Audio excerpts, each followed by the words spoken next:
Welcome to Smash the Stigma, Youth Voices on Mental Health in the Arctic. We are so honored and happy that you're joining us today for this dialogue and conversation. My name is Julia. I'm going to be the moderator for this discussion, and I am so honored to be sharing a platform with Danielle and Seki from Greenland. And I'm just really looking forward to the interesting conversations that we're going to get involved in today.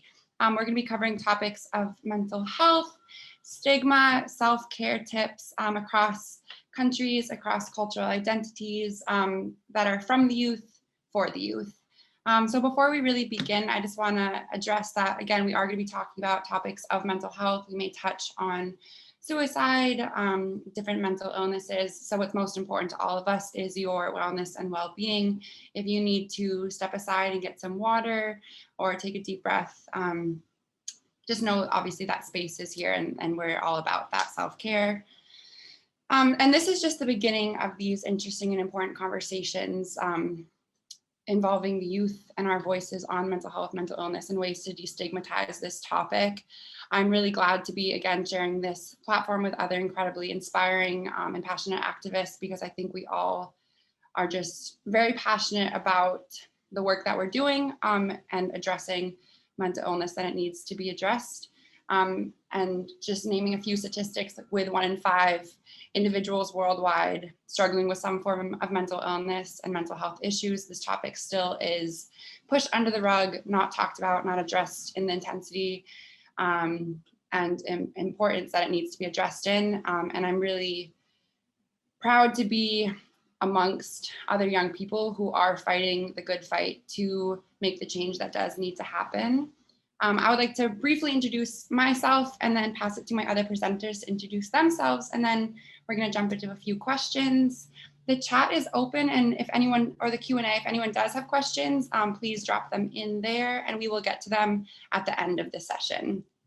So my name is Julia Hansen. I am born and raised in Portland, Maine.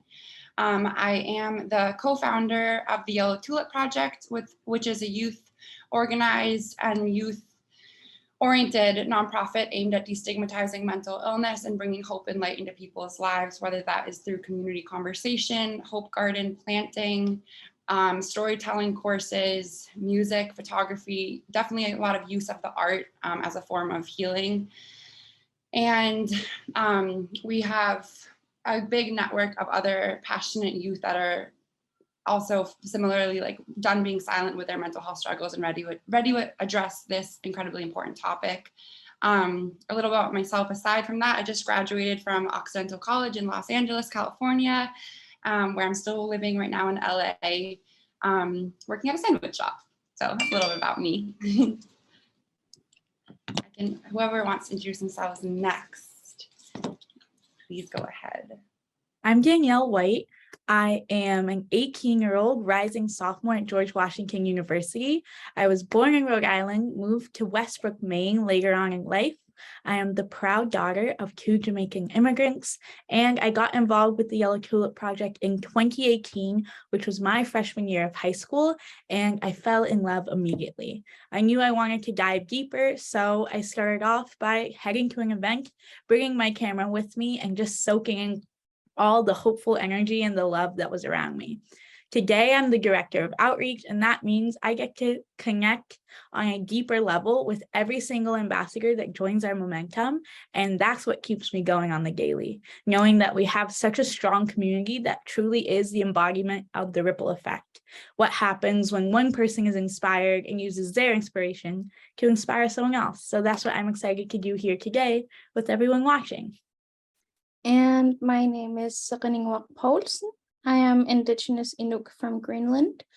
I am an activist and artist. So my activism is mainly focused on Indigenous people's rights, decolonization, mental health, and LGBTQ rights.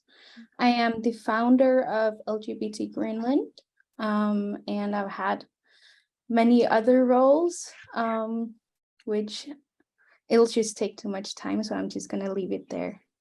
Thank you. No, thank you both of you for sharing a little about yourselves. I think if you two are ready, we'll just jump into some of our questions. Okay, great. The first one is rather broad, but a little bit, why are we here sharing today? What's brought us here together to be at this platform today? For me, it's just, so I have bipolar disorder and ADHD. So for me, mental health is always a super important topic. And for me, mental health is something that everybody should work on, even if you don't have any illnesses. And I think that's mainly why I'm here. I would say I'm here because I believe in the power of community action. I believe really firmly that when communities come together and rally around the cause, things can change for the better, that we don't always have to live in this state of that's the way things have always been, so that's the way things will always be. This belief, this radical at times belief that if we put our hearts and minds together, we can make things change, we can move mountains. So I would say that's the why that drives me, just a fervent belief in the power of the unity in community and the belief that when people come together, things can change for the better. No, that's really beautiful. And I very much agree. I think my initial reason for being here is out of being done losing so many people to mental illness, to suicide, because of this stigma that was holding people back from getting the help that they needed and talking. Obviously, it's much more complicated than that, but I think my initial reason for starting the Tulip project and beginning these discussions was out of a necessity for personally to reach out and get the help that I needed, as well as a sadness for the amount of people that I had lost.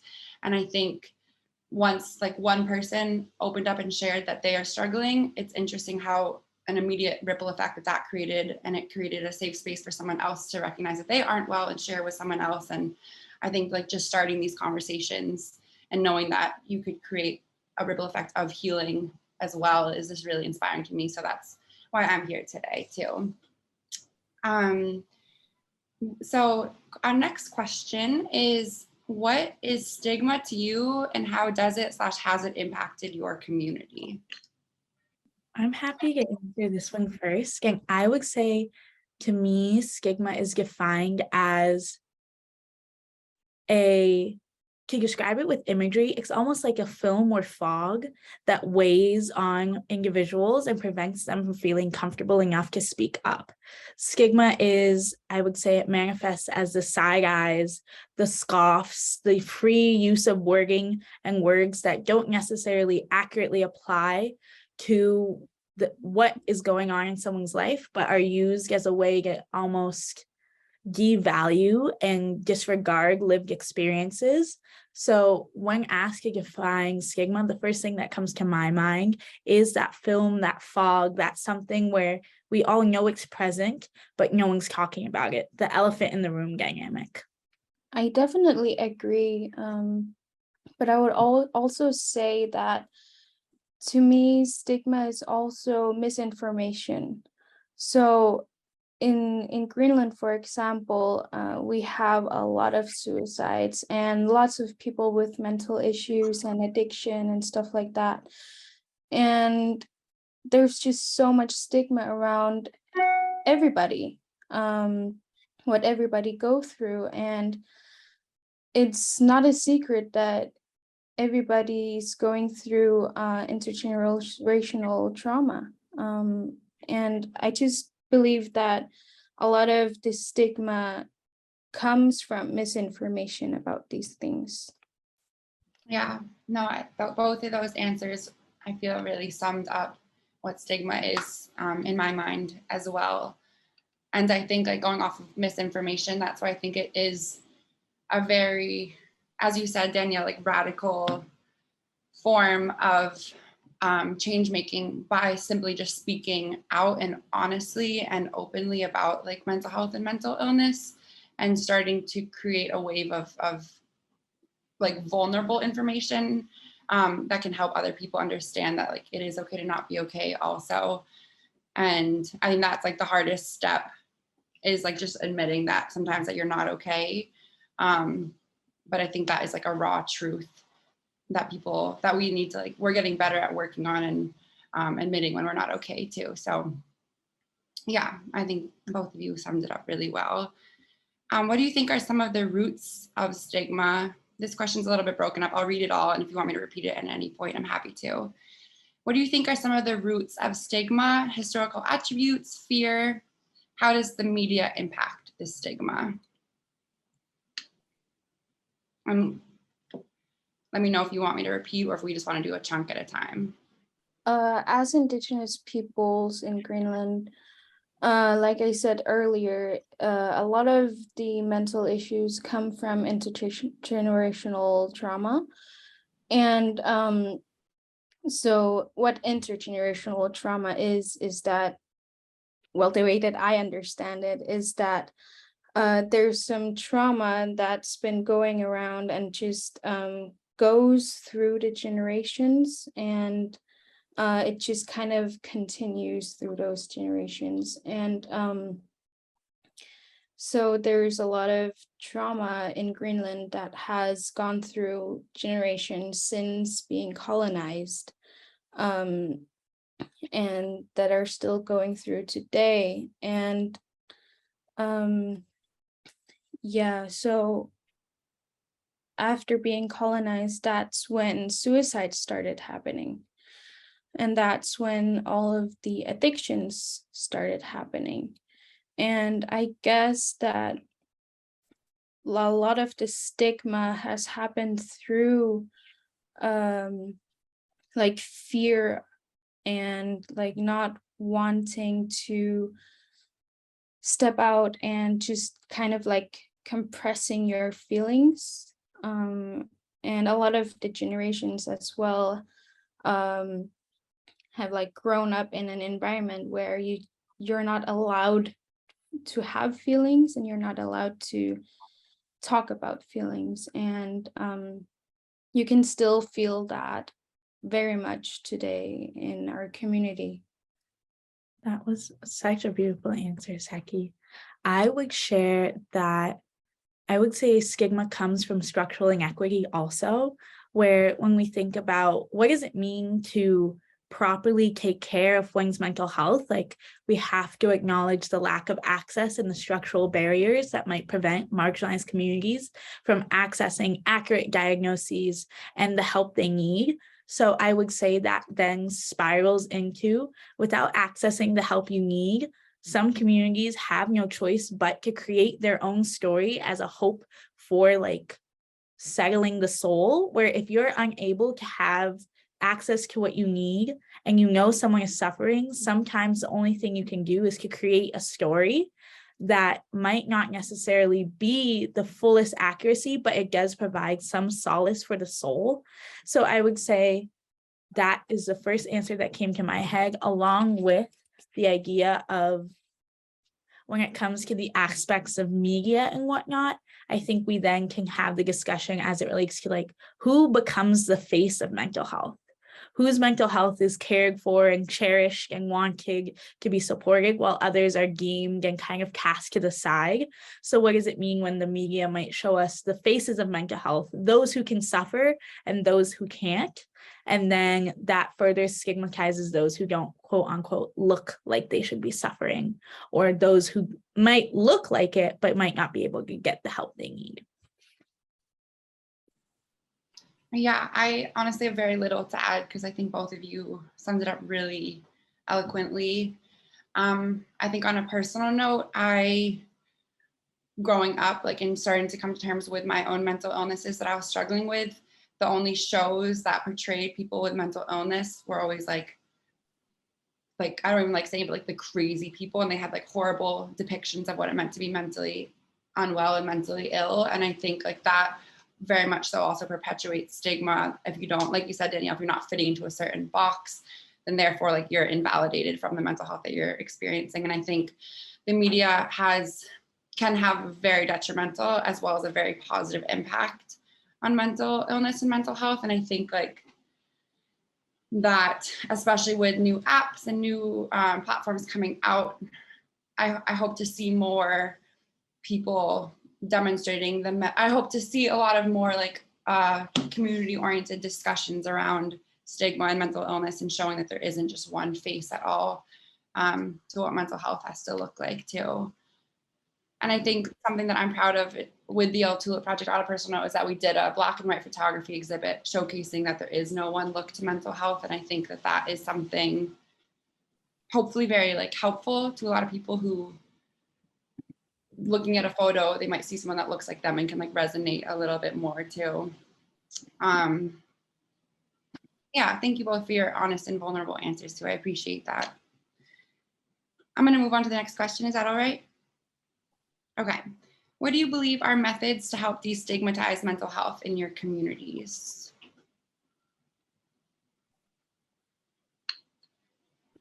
I can start briefly. I definitely think I think it takes like one to a few people just to begin talking about it and like doing the dirty hard work of addressing, like you said, the elephant in the room, Danielle. I think like for me, something that has really helped me is coming together for something beautiful to talk about something hard and challenging. Because I think like when people perceive mental illness, they might have like dark and gloomy images, or like always wearing like black clothing. And I don't know, I feel like it's something like vulnerability and an expression of self, regardless if you're super happy that day or feeling really manic and unwell. Like I think it's okay to come together in whatever space you are and be together and be able to lean on one another. So for me, I think something that's helped destigmatize mental health and mental illness is gathering together through like planting a garden together, or doing a piece of artwork together, or sharing stories together, and not being afraid to talk about mental illness head on, but not in a very like stigmatizing way in the sense of like keeping it in the shadows, but instead bringing it out into the light, getting our hands dirty together, both physically and metaphorically, like talking about the things that we have to uproot or address in our minds, while also like tending to plants too, I think has been big for me in my personal life, as well as like my communities that I've been in as well.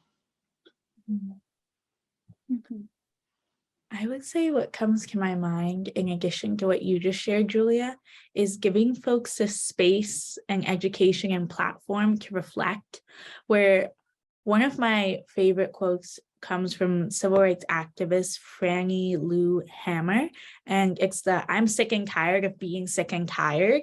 And when we give folks the education to open their minds to say that it shouldn't be normal to suffer every single day.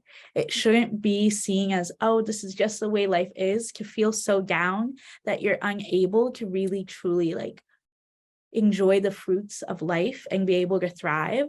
So I would say giving folks that space and platform to learn more about like what they're feeling, be able to name it, claim it, and then move forward with those steps towards healing if they so choose, is one of the biggest ways to destigmatize mental health. Because stigma also comes from, and what Seki shared is like that lack of information, that misinformation. So if you're able to properly name what you're feeling and say, this is depression, this is anxiety, then we're able to begin to move forward and say, here's the resources I can have, here's the things I can do to begin to make myself feel better and begin that healing process. So I would say destigmatization can come from education and giving folks space to reflect. I definitely agree on what you said, Danielle. I mean, that was a lot of things that I was going to say, so very well said. But on another note, like getting into an Indigenous perspective, for me, a lot of the destigmatizing mental health, you also have to look at decolonization, because when you look at colonial history, there's kind of like this hierarchy where like the people who are more privileged, like there's nothing wrong with them, and like Indigenous peoples who are lower on the hierarchy, are the ones who have it bad. And I feel like that's kind of the way that people still look at it especially in the Greenlandic Indigenous community, where the ones who you see as the people who are like mental ill and stuff like that,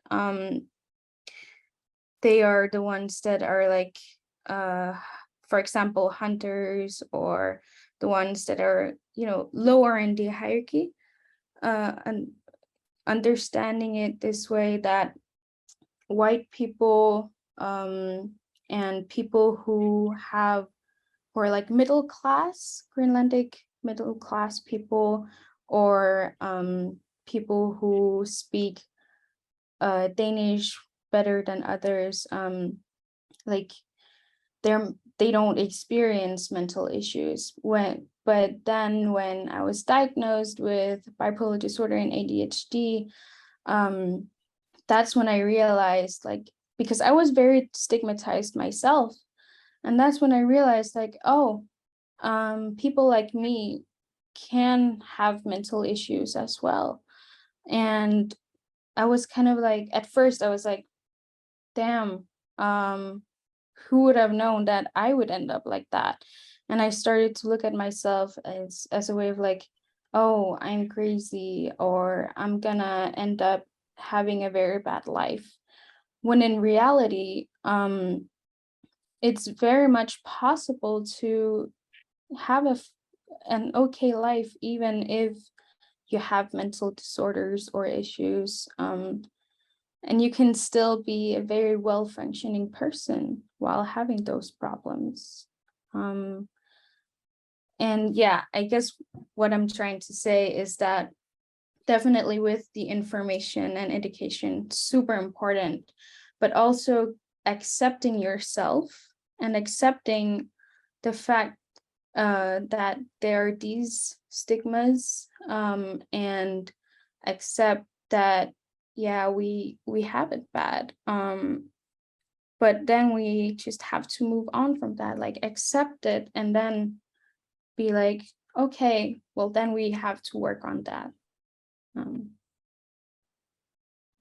That was really beautiful. Thank you for sharing. And I think, like, from both of you, what I'm taking away and that I really like is like the claim it, name it, like you said, Danielle, and the power that has to not like pushing that away too. Yeah, I'm very proud of us. It's not an easy world to exist in, and like the fact that we are here today, and hopefully people are watching and can like understand that it is okay to accept yourself too and get that healing that they need is really hopeful and exciting. I think this like segues well into our next question from Stigma. Are there certain words people should use mindfully in regards to mental health?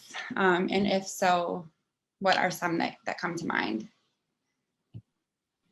I would say definitely first it takes, in my mind, there's many words, and I would say this first comes with like a vocabulary reflection point, where in my daily work as an activist, a lot of it is simply like rerouting and redirecting the language I hear close friends using or peers. And I would say that language is the use of phrases like, after a tough day, oh my gosh, I'm going to kill myself, or describing something, someone or someone as crazy right off the bat.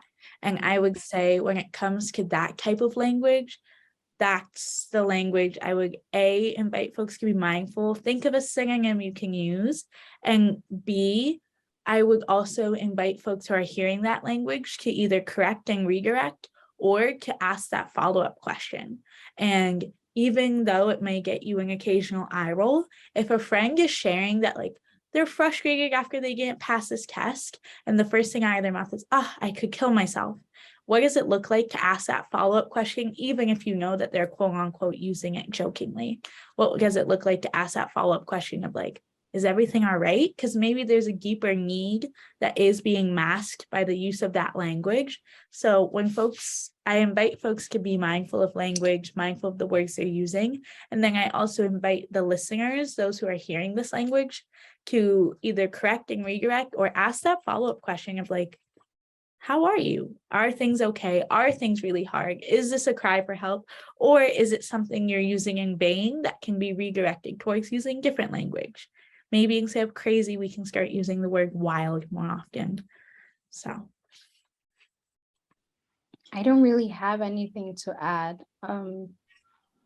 other than that's definitely what I've experienced a lot from people and friends, other people, just this language where you're just like, oh, the weather is so bipolar, or I'm so depressed over, like, oh, I don't have enough money for this bag, I'm so depressed, or stuff like that. So I definitely agree on what you're saying. I think we all recognize that like words can be so powerful and words can be so stigmatizing too. Definitely growing up when I was experiencing a lot of depression, when people would say, like you said, Seki, like, oh, not being able to get this makes me so depressed. It made it that much harder to be like, I have like a mental imbalance in my head that's making me depressed. It's like, it's more than just like a bag, whether I can buy it or not. But it definitely made me feel more unable to get the help that I needed because it was thrown around so lightly. And I also think the more that we use, like you said, Danielle, like, oh, I want to kill myself lightly, sometimes it's scary because if someone does say that in a casual setting, that might be seen as a joke. Like one time they might not be joking, and that is like so frightening. And I think the follow-up question is like very, very important and might get them to think, oh, like if I should be a little bit more mindful about how I'm using this, knowing that people do think that. So yeah, thank you both of you for those answers. That was great. I like this question. Is there something you'd want to tell your younger self? And if so, what would it be and why? What I would say to my younger self is that everything will be okay, because I have been in a point in my life where it was living hell, it was rock bottom, and I even had a suicidal attempt as well. And I really believe that I would just either live a life where it's just rock bottom the rest of my life, or that I wouldn't even be here today. But I am here today and I'm thriving and I'm stable. So just really tell myself that you are going to be fine, and you are going to be thriving, and you are going to have a good life in the future. I'm so glad that you are here. The world is better with you in it too. So thank you for fighting and being where you are now. Thank you. That brought such a big smile to my face to hear how eloquently you just described that entire journey of growth. So again, thank you for sharing that. And what I would say to my younger self is probably on the similar lines of you, and I say this frequently, but as it stands, I've survived every single one of my hardest days, every single day where I was like, there's no way I can get through it. I've continued to be here. So sometimes when I reflect on what a younger self might think when those bigger, stormier days would look so daunting, the first thing that comes to mind is like, older me has the wisdom to know that I've survived every single one of those stormy and dark days. And I've made it to another brighter day where the sun came up the next day. So I would probably share that, and maybe the phrase, this too shall pass, because so much does pass, even when we think that this is going to be the end. There's no way there can be any light after this storm. And there'll be a rainbow, there'll be light, there'll be joy, there'll be the singing birds that fly back to their nests after they flag through the storm. So I would say that to a younger version of myself. I love that. Thank you. That makes me feel very like uplifted. And I think similarly, I would first just like give myself a big hug.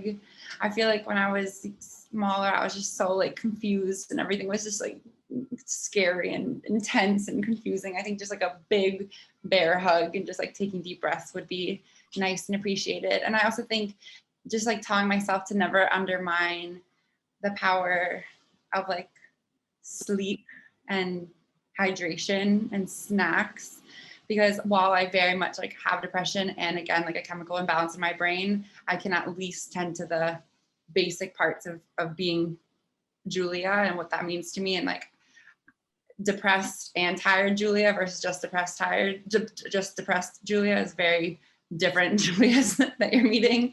And I think just tending to the basic needs of being human for me is something that I would let myself in on earlier. And also just like not shying away from medicine. And it's very much okay to need a collection of chemicals that can help my brain feel better too. And that there's no weakness in that. And instead almost a strength, letting yourself take what you need when it comes to your health. Okay, I'm gonna move to our next question. While much of mental health and mental illness is a chemical imbalance in the brain, outside ever-changing climate, outside attributes can greatly affect our health, of course. COVID-19 has intensified mental health rates. The ever-changing climate is uprooting communities and causing constant fear and anxiety. Simply existing as a young person today is hard. How do you feel these worldwide changes are impacting our communities? And has there been something that has helped bring positive light to you and your community during these unknown times? Indigenous communities, we are very community-based, where everybody is there for everybody, and everybody's helping each other in some way or another.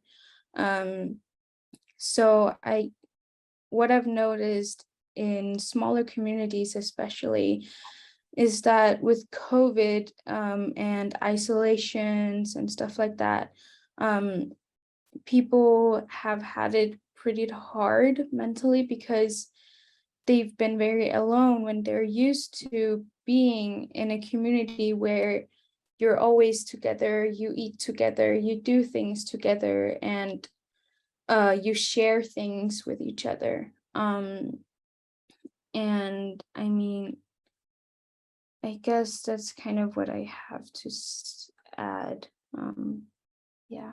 I think what I would also share is, in addition to that isolation, I would say all that was listed in that question, such as COVID-19 or climate evolving, I think that in addition to the plethora of other social issues has placed such a burden where it's almost the ask of like, how do you create a classification for what you can give your time and energy to, where in addition to COVID, in addition to climate, in addition to racial relations, especially in the United States as it relates to police brutality, especially as it relates to income inequality and worrying if you're going to be able to afford to put another meal on the table, I think just that stress is like pouring gasoline on the fire. If you're already worried, if you're already feeling anxious, now you're anxious about your well-being, your safety, your ability to afford to live and eat. And I think that has placed an additional burden on communities where, especially when it comes to finding that time to take care of yourself, it's pushed even further down that hierarchy where it's like, I need to make sure I eat first. If I want to make sure I have to eat, I have to make sure I go to work. If I want to make sure I go to work, I have to make sure I have a running mode of transportation. So I think that impact is that spiral effect of there's so much to care about, especially in this time frame where the self, your personal well-being oftentimes really gets pushed to the very bottom of that chain, where it's like, I have to do the bare minimum to keep myself alive. What does it mean to have time for self-care? That's wild. There's no time for self-care.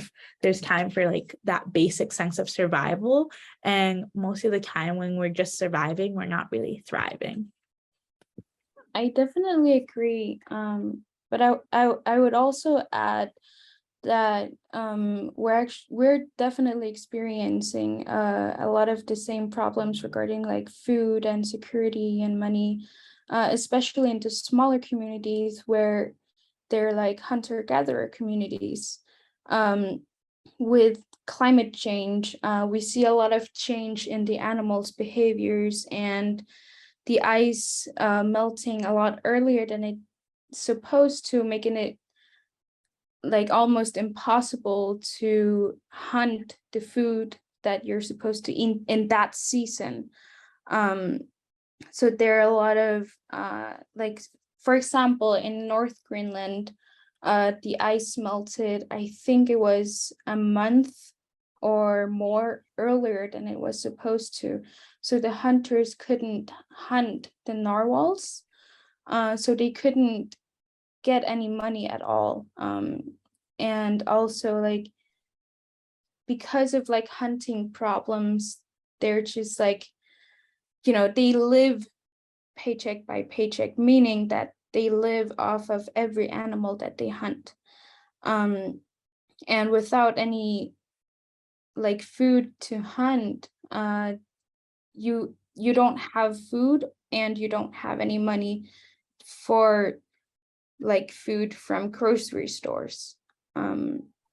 So with already having these like mental issues from intergenerational trauma, it's also adding a lot more stress, like you're saying.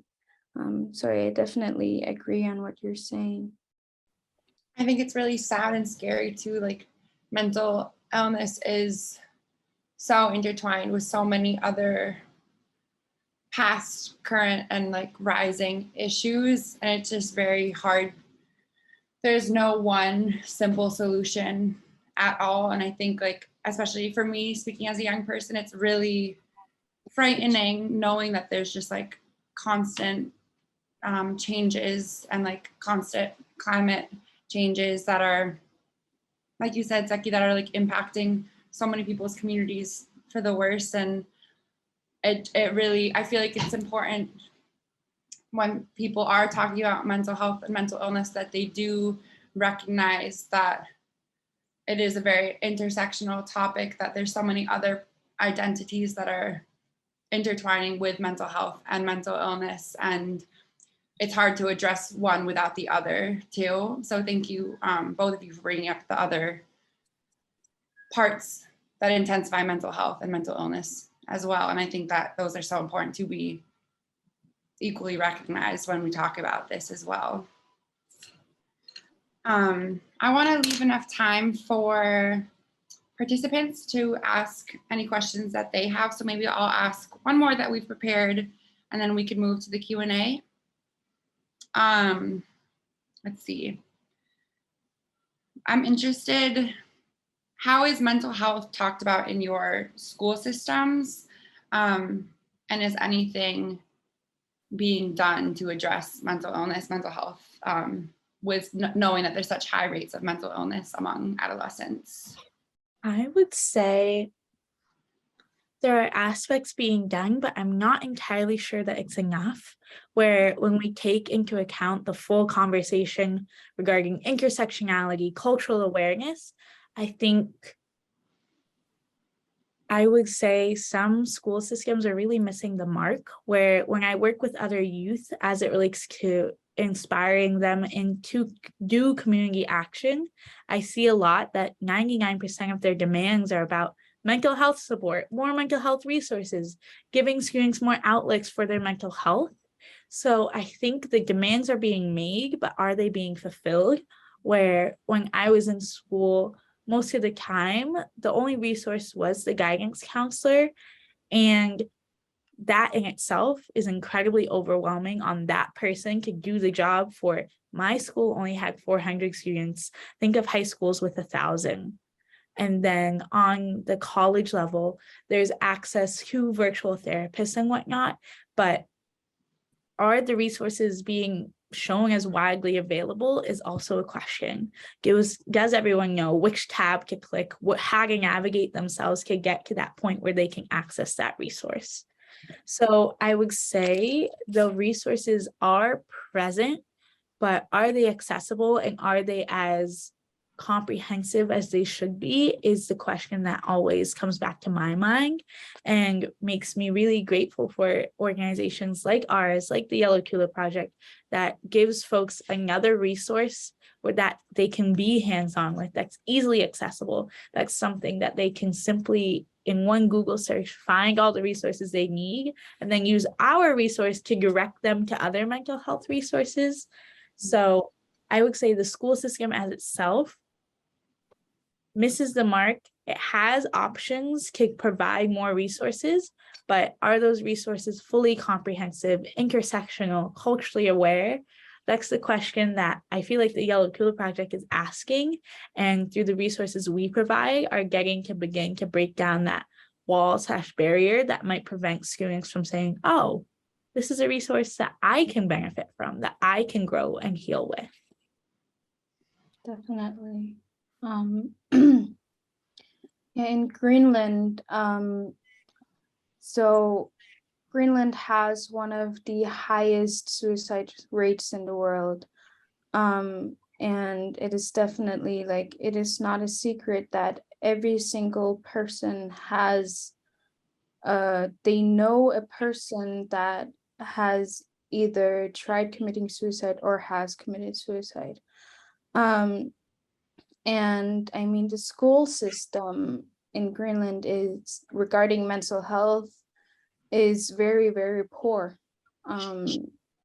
They do have a counselor at the schools, but they barely get used or they're not professional. And so I'm gonna tell like two experiences. So first experience that I've had in high school was that there was a suicide, and so everyone in the school got gathered, and then the principal was like, okay, there has been a suicide. We have a counselor if you need that person, but that person was very not professional. And then the other experience was at my own suicide attempt.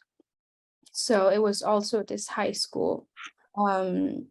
So we told the school about it to kind of like, this is the reason why I won't be at school for a few days. And then they actually ended up trying to kick me out because you know, suicide attempts are in like, it will spread like an infection, because like if I am in the school community, it will infect the others. So they almost kicked me out, and then that was the school counselor who said that. So school system with mental health is super poor, and they definitely need a lot more education on mental health and a lot more information on what it means when someone has suicidal thoughts or someone has attempted suicide or similar, because that is like one of our very biggest issues in Greenland. Yeah. One of the like most horrific things that school did to you, I think, to put blame on something that you were going through, on like connecting that to why other people do it, I think is like just very cowardly and horrible. And I can't imagine the negative impact that had on your mental health. And like, that just so obviously tucking it under the rug, that they don't need to address it. They don't need to talk about it. They don't need to like have mental health counselors, and instead like putting it on a young person going through like life. And just thank you for sharing that with us. And I think that again is so weak of that school. And I'm really sorry that you had to experience that. And again, like I'm so happy that you are here. And I feel like if anything, you're a sign of hope, not of infection at all. And that's just like horribly disrespectful, lightly put. And I think schools are they're so reactive. Like, oh, a suicide happens at a school and they're like, oh, we'll bring in a counselor for 3 days, or we'll talk about it with the parents for like 1 hour, and then everything's like back to normal. And that's just like not real for people at all. You can't go back to normal after experiencing something that's going to utterly flip your world upside down. And I think it is really harmful to, again, be reactive. And instead of we can be proactive, like invite mental health professionals that are trained, that are culturally relevant and respectful into school systems to have a safe space for people, have mental health lines up in school bathrooms and on the school walls, continue like community-wide discussions and dialogue about mental health, mental illness, resources, and what it might look like. I think those are examples of being proactive about it, so people can get the help before they need to take their life. And obviously that's not going to solve the problem of mental illness and suicide, but it might begin to offer the help that young people and all people of any age need and deserve. And I think it is a way to offer help. I feel like it's better to offer help rather than not have help at all and then have a little drop of it right after something horrible happens. And I think it is fear that is holding schools back from, I think it is the stigma and fear of the stigma that is holding schools back from talking about it and addressing it. But if schools can be brave and begin to invite it into their classrooms, I think it's going to have long-term positive impacts on the community as well. I'm going to move to the participants Q&A unless Seki and Danielle, is there any last things that you want to share in regards to the questions we asked? Okay, well, thank you both. I really enjoyed this time chatting. I see we have a question from Philip. He said, they said, thanks for this wonderful initiative and sharing and constructive conversation. My question, will climate change, especially in the Arctic, make mental health problems more widely experienced and while being deeply worrying, reduce stigma? And I think this is something we did touch on a little bit with our COVID-19 and climate change question. Will climate change, especially in the Arctic, make mental health problems more widely experienced and reduce stigma? I guess the second part we hadn't addressed. Do you think it will help reduce stigma, or do you think it will stay in the dark while mental health rates continue to rise? I definitely think that as long as we keep going the way that we are right now in Greenland, it will not reduce stigma. It might even worsen it.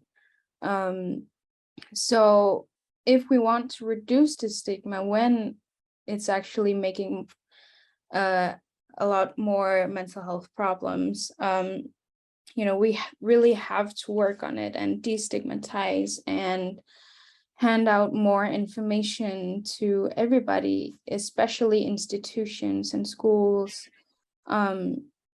So personally, I don't think it's going to reduce stigma if we keep going on this way.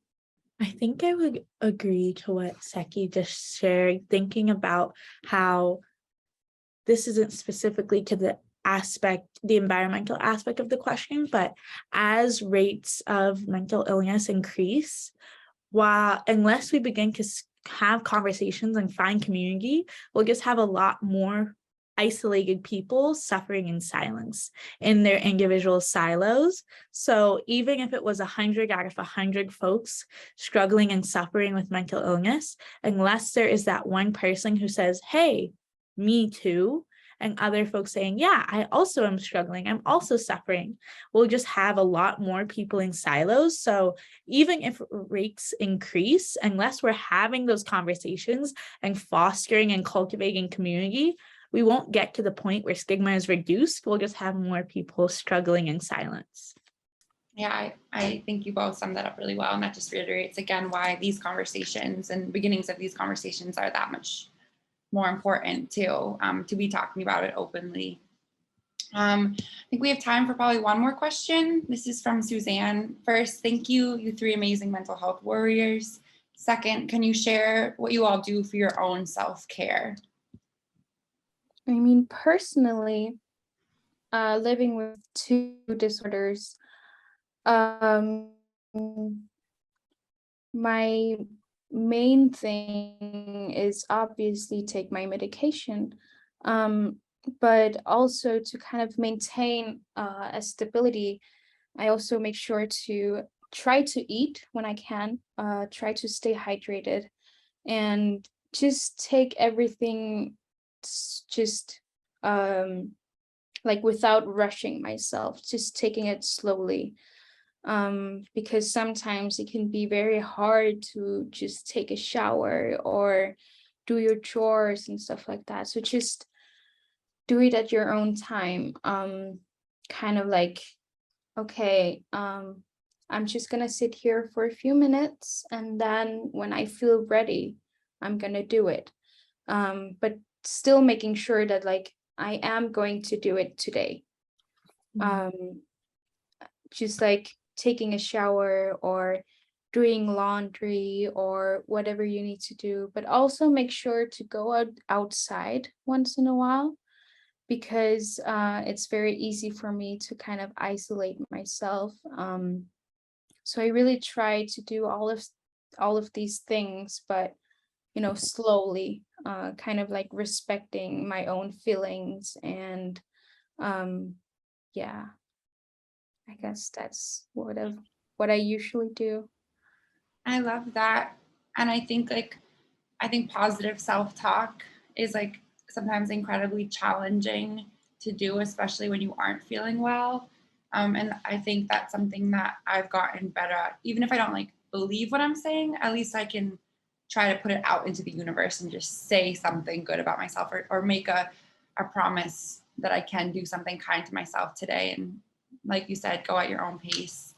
And I like that, like do it at your own time. I think that's one of the reasons why horticulture and like working with plants is really healing for me, because personal growth is not linear and like plant growth is not linear. Plants take their own time to grow and to thrive. And when tended to with like love and care and water and sunshine and their basic needs, can grow and thrive. And I think that's really, really helpful for me in my mental health journey. Having a visual representation of growth at its own time, and like being like, okay, I too am blooming, slowly but surely, am growing, am blooming. So I think for me, my mental health care is like gardening, working with community, and like working to have positive self-talk too. Feeling totally aligned with both of your answers, where the way I take care of myself best is holding myself holistically. So I truly love savoring moments, where sometimes it means just slowing down, taking that deep breath, grounding myself in where I am, whether that's in a stressful moment or a moment of pure bliss, taking that time to savor and ground, and then thinking of how I speak to myself. Big fan of positive affirmations, big fan of seeing my own radiance and recognizing it and holding on to my light, and then using my light to share it with others. So feeling totally aligned with what both of you all shared. And then I would say the final thing that I like to do is just sharing in the energy of people who also are inspired by growth. So these moments, whether it's a Zoom call or in person, these moments with other folks that I believe are so well aligned in wanting to heal and grow and thrive, these moments are super deep moments of self-care for me, because it inspires me as a reminder of like, there's a deep, rich community around me. And it's so easy to find those folks, those human beings who are also having a human experience and want to share that with others. No, I love that. That was beautiful, Danielle. Thank you. I think, unfortunately, we're going to have to wrap up now. But someone just dropped in the chat.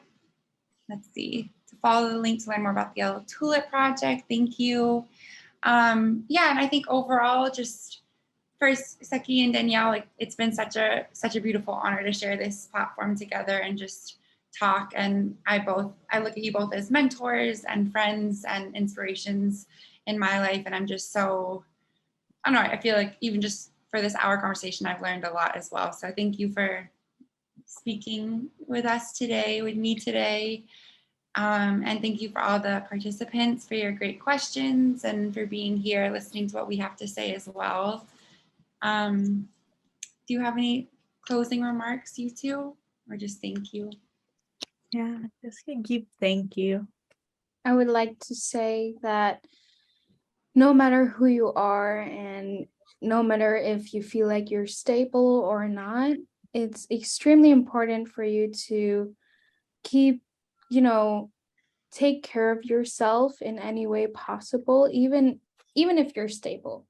But especially if you're having a bad time, just really try to take care of yourself and just be yourself and be open, be honest.